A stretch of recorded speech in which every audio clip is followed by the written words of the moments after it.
guys, welcome to SourceFed. I'm Joe Beretta. I'm Lee Newton. Favorite animal, go. Animal.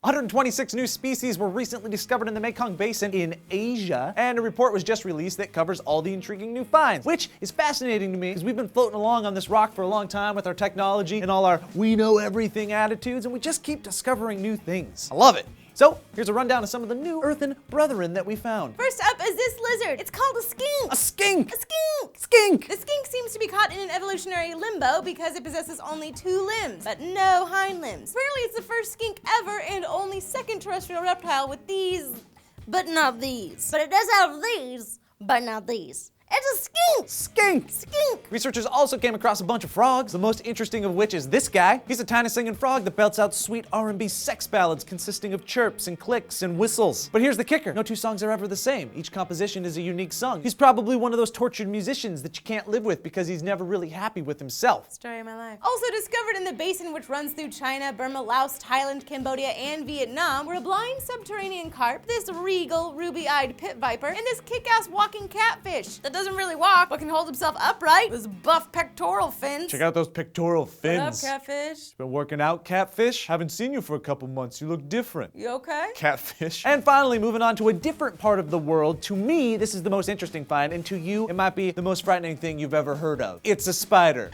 that constructs a spider decoy in its web, made from sticks and leaves and the carcasses of dead insects that previously provided sustenance for the tiny web engineer. The arachnid was discovered in the Peruvian Amazon and belongs to the Cyclosa species. The Cyclosas are notorious for constructing decoys, but this is the first that builds massive sculptures of itself. Scientists speculate that the decoys are meant to scare off potential predators and humans. I speculate that most humans would run the frack away from this thing. Especially because it builds its webs at face height. That's how it was described. They build their webs at face height. Oh, everything. Everything feels like everything. This thing literally sucks the blood out of unfortunate prey and then uses the discarded carcasses to construct a bigger, scarier version of itself. Spiders, man, right? So vital to our ecosystem. Whew! They truly are. They really are. Need them. So guys, which one of these discoveries fascinates you the most? Let us know in the comment section down below. And of course, click that like and subscribe button if you haven't already. Or head on over to SourceFed.com for all of our news and everything. I'm Lee Newton. I'm Joe Beretta. Skink! Skink! Skink! Skink! Skink, skank, skunk.